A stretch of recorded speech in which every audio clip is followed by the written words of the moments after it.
Hello, my friends. Hello, and welcome once again to Stately Vaughan Manor, where Roger and I have returned. Because it's Wednesday. That means it's Epic Comic Book Wednesday. Every Wednesday, we'll talk about a certain comic book, graphic novel, or comic book subject. Steve Donoghue, over on his channel, will talk about the same comic book, graphic novel, or comic book subject. It is our world's finest team-up that we do once a week. And this week, we're talking about Superboy. The original Superboy, not all the other Superboys who have showed up since the original. The original Superboy, who was first published, I believe, in 1945, might have been 44. It was either 1944 or 45. It was a while ago. And the idea for Superboy was originally an idea of Jerry Siegel's, the co-creator of Superman. But if I'm remembering the story right, Siegel was turned down. His idea of Superboy was turned down. And then Siegel had to go off and fight World War II. And then while he was gone, sneaky DC decided to put out a Superboy story. That, I think, is what kind of happened. But the original creator, Jerry Siegel, it was his idea to do Superboy, which lends the idea some legitimacy, you know. I'm just going to talk about my history of Superboy today and my thoughts on the character. I'm thinking of the character because this book just came out. I just got this yesterday. This is Superboy, the super dog from Krypton. This is part of DC's finest, DC's finest collection.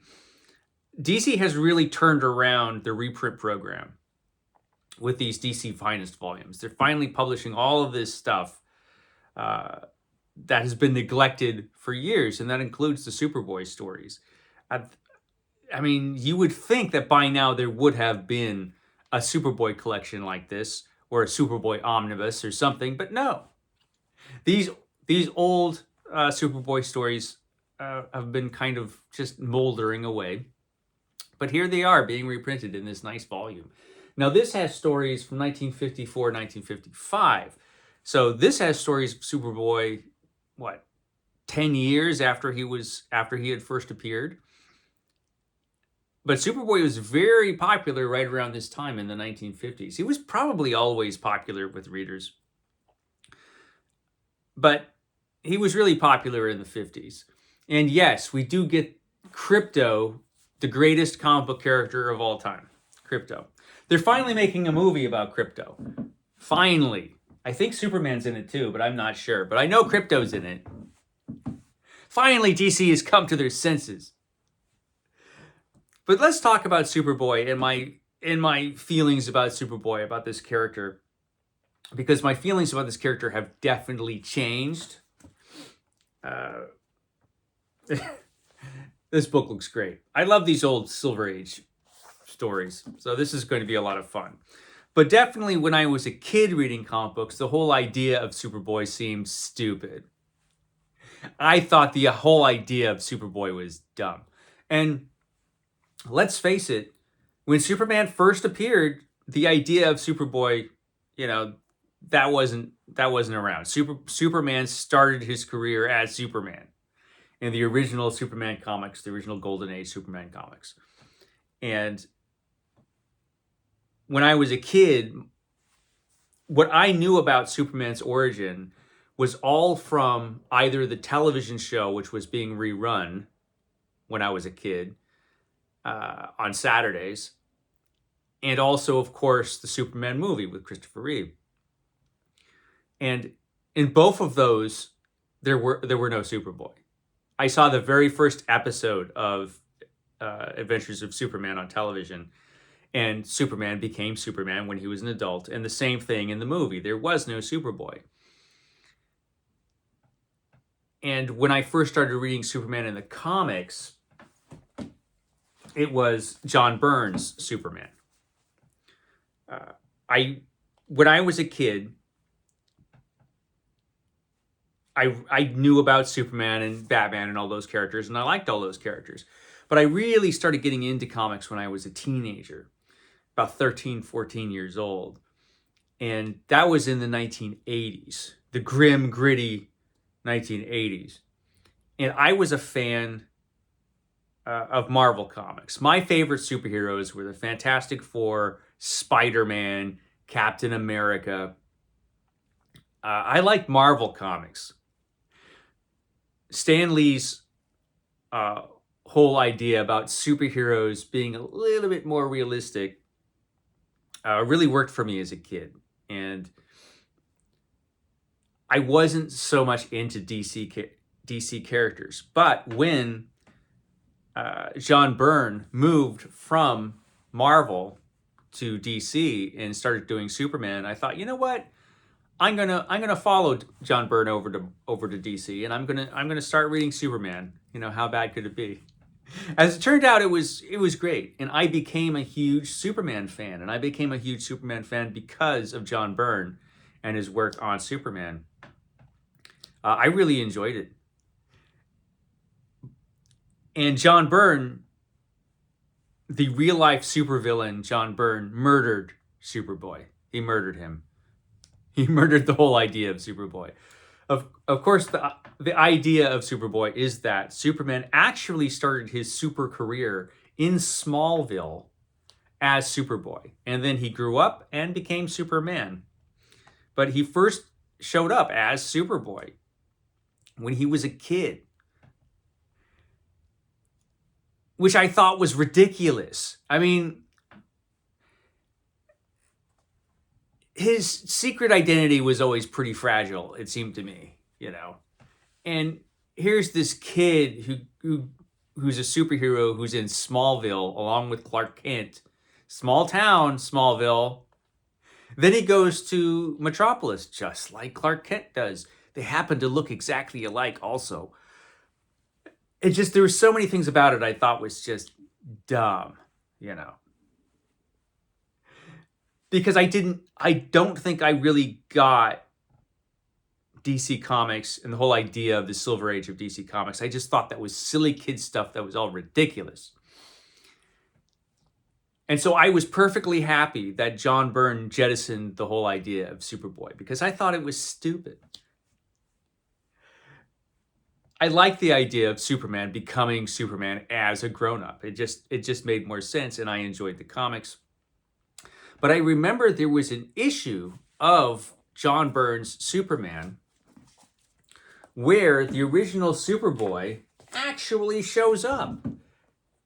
And the reason this happened is because John Byrne's Superman showed up after Crisis on Infinite Earths, where DC destroyed the multiverse, and made just one Earth and wiped out all their history and continuity and started again in a very confused fashion. They didn't really think it through, I don't think. Wonder Woman all of a sudden was not a founding member of the Justice League. There was no Superboy, which made the history of the Legion of Superheroes impossible. Superboy's existence was, you know, necessary for the existence of the Legion of Superheroes, which was a popular series. So John Byrne had to find a way to fix that, you know. And so, okay, well, I'll come up with the idea that Superboy did exist, but he existed in like this weird pocket universe thing.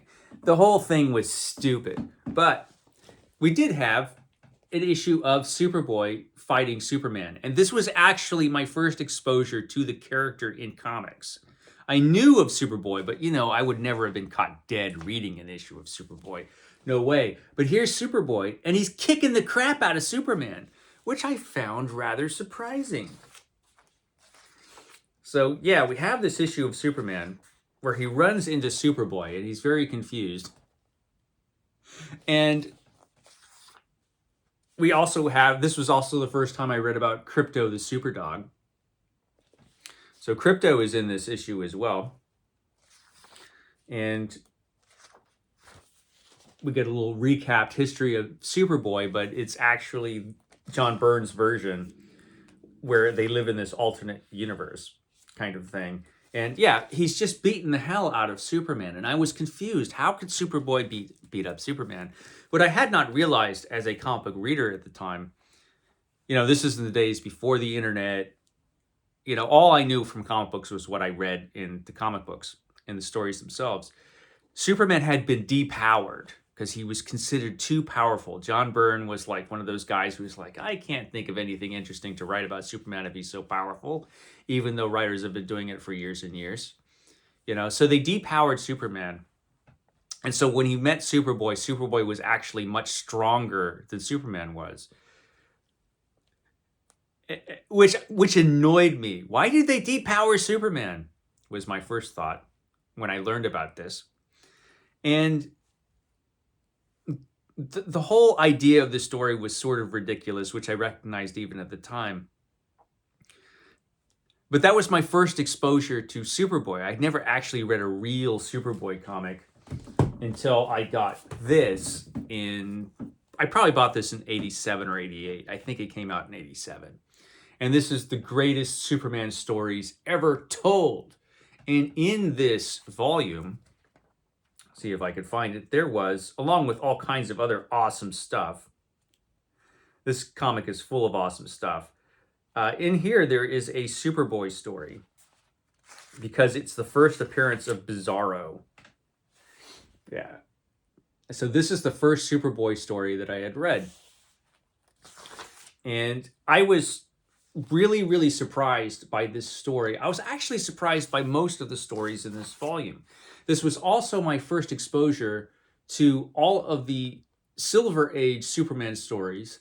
I had never read any of that stuff because that stuff wasn't really reprinted that often when I was a kid. And yeah, I finally got to read a bunch of Silver Age Superman stories in this volume. And I was entertained. I actually liked them, which shocked me. And I really liked that Superboy story, which was like this 3-part epic story where Superboy comes across and meets Bizarro. And it was awesome. I was impressed, and I became interested in Superman's history.